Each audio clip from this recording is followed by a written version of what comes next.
आज हम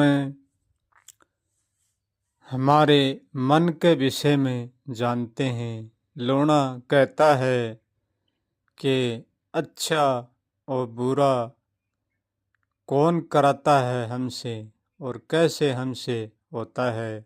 बुरा विचार हम क्यों करते हैं और अच्छा विचार हम क्यों करते हैं। इसका मुख्य कारण क्या है। इसका मुख्य कारण केवल हमारा मन है और मन को हम बनाते हैं तब मन है।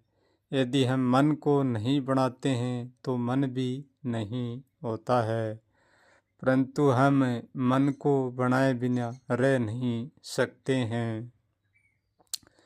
व्यक्ति अपने मन को अच्छी तरह से जान लेता है तो हो सकता है वो दूसरे मन को भी जान सकता है, क्योंकि संसार में पूरे ब्रह्मांड में कोई मन अनेक नहीं है।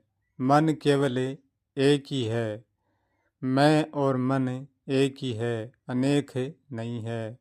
अनेक होकर भी एक है, क्यों कि अनेक अनेक देखने के कारण और अनेक अनेक होने के कारण हमें लगता है, परंतु मन असल में एक ही है।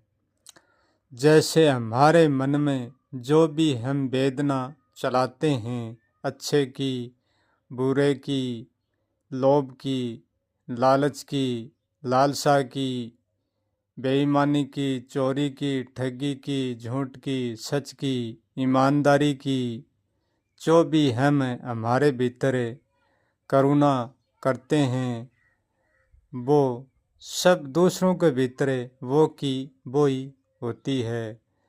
क्योंकि जब हमारे भीतर गुस्सा उठता है तो वो ही गुस्सा दूसरे के मन के भीतर उठता है। क्योंकि सबके मन में गुस्सा भी एक ही है और सबके मन में शांति भी एक ही है और सबके मन में अशांति भी एक ही छाई हुई है। सबके मन में झूठ भी एक ही घर कर रखा है और सबके मन में साच भी घर एक ही कर रखा है। साच कोई अनेक नहीं, झूठ भी कोई अनेक है नहीं।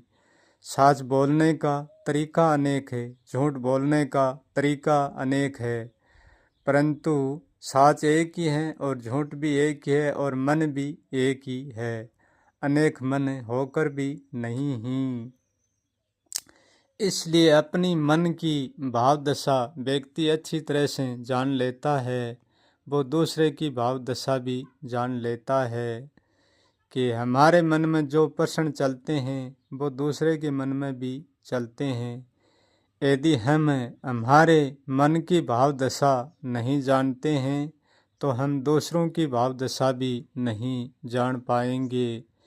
इसलिए दूसरे के मन में हमारे प्रति कोई भी बुराई नहीं होती है, क्योंकि हमारे प्रति दूसरे के मन में तब भी बुराई होती है कि हम दूसरों का बुरा चाहते हैं। तब हमारे प्रति दूसरे के मन में बुराई हो सकती है। और यदि हम दूसरों के प्रति हमारे मन में अच्छाई चाहते हैं दूसरों के लिए, तो दूसरों के मन में ही हमारे लिए अच्छाई होगी। दूसरा ही हमें अच्छे भाव से देखेंगे और हम दूसरों को बुरे भाव से देखेंगे तो दूसरा ही हमें बुरे विचार से ही देखेंगे। ये सब अपने ही मन की कल्पना है। जब हम हमारे मन को जान लेते हैं और हमारे मन के भीतर उतर जाते हैं, बाहर नहीं भटकते हैं, तो अपने मन को जानने के लिए कहीं बाहर नहीं भटकना पड़ता है, भीतर उतरना पड़ता है। जो व्यक्ति अपने मन के भीतर उतर जाता है, जितना गहरा उतरता है वो इतना ही अपने मन को गहराई से जानता है। और जो बाहर भटकता है वो अपने मन को बाहर से ही जानता है, भीतर से नहीं जानता है। जो मन को जानता है वो औरन के मन को भी भांप लेता है। क्यों? वो समझता है कि मेरे मन की दशा है ऐसी सामने व्यक्ति के मन की दशा है। यदि बाहर कदम रखकर हम दौड़ेंगे तो हमारे मन का हम संपूर्ण सत्य नहीं जान पाएंगे, और हम भीतर कदम रखेंगे तो संपूर्ण सत्य जान पाएंगे। बाहर कदम रखने की कोई आवश्यकता नहीं है। हम बाहर बिन देखे ही बाहर सब कुछ जान सकते हैं। बस बिल्कुल भीतर हम देख लेते हैं तो हम बाहर सब कुछ जान लेते हैं। यदि बाहर हम सब कुछ देख कर भी भीतर कुछ नहीं देख पाएंगे। भीतर का तल अति सूक्ष्म है, जो हम उसके आधार पर बाहर का सब कुछ भीतर बैठे ही देख सकते हैं। हमें बाहर निकलने की कोई आवश्यकता भी नहीं पड़ती है। जो अपने मन को जानकर अपने मन को माफ कर लेता है, वो दूसरों को भी माफ कर सकता है। क्योंकि मन एक सही और गलत का आधार है। मन की मान्यता पर ही तो बुराई देखी जाती है, और मन की मान्यता पर ही अच्छाई देखी जाती है, और मन की मान्यता पर ही पुण्य छूता है, और मन की मान्यता पर ही पाप छूता है।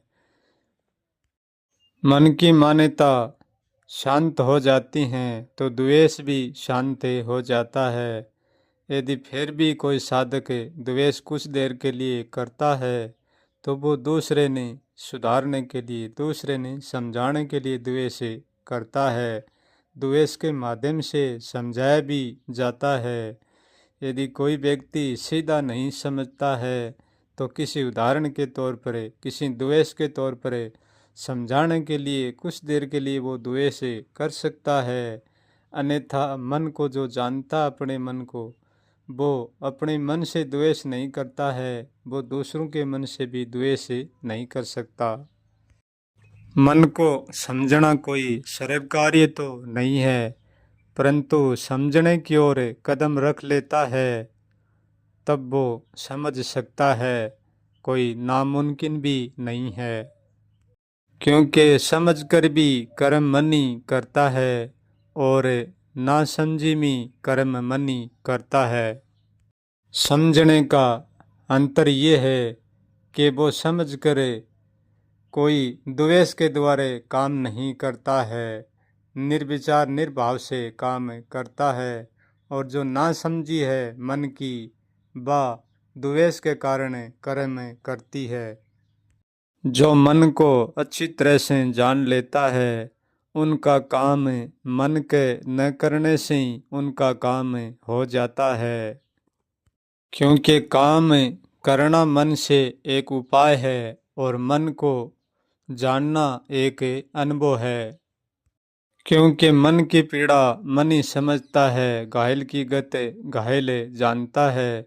समझने के लिए केवल होता ही मन है, और मन के अलावा समझने जैसा कुछ भी नहीं है। क्योंकि हमारा मन इसलिए नहीं समझता है कि हमारा मन दूसरों पर टिका हुआ होता है, इसलिए नहीं समझता है। खुद पर नहीं टिकता है। जब खुद के भीतर उतर खुद पर टिकता है तब हमारा मन सब कुछ समझ लेता है। और दूसरे पर आश्रित होना बाहर भागने जैसा है, और स्वयं पर टिकना भीतर उतर जाना जैसा है। जो भीतर से उड़ेज कर बाहर लाया जाता है वो ज्ञान है, और जो बाहर से उड़ेज कर भीतर ले जाया जाता है वो अज्ञान है। क्योंकि बाहर का सारा ढांचा अज्ञान पर टिका हुआ है, और जो भीतर का सत्य है वो ज्ञान पर है।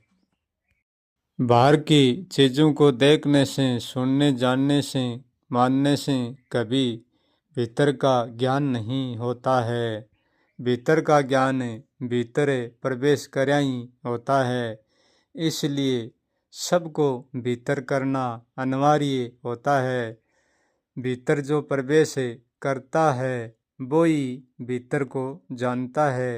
यदि जिसने भीतर प्रवेश नहीं किया है वो भीतर की सत्य को नहीं जानता है। हमारे भीतर परम आनंद अमृत की खान भीतर ही छुपी हुई है, बाहर नहीं।